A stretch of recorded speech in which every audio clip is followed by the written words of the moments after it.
su amiga y hermana La Luz Divina Iri. Les quería compartir un pequeñito video para darles una gran idea.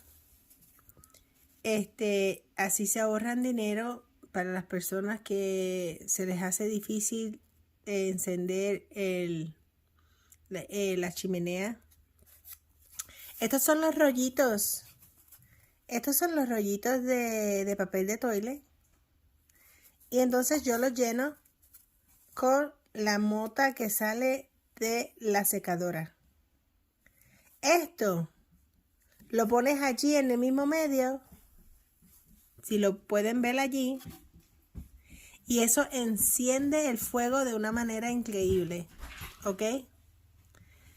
Así que se los recomiendo. Siempre las personas también que viven en lugares cálidos, pero que les gusta ir a camping, es muy bueno tener una bolsita de esto o tener varios de estos en su backpack, en sus bultos, ¿ok?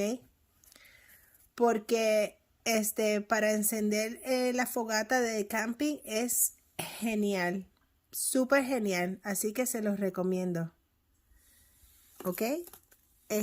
Con mucho amor y cariño. Hasta la próxima.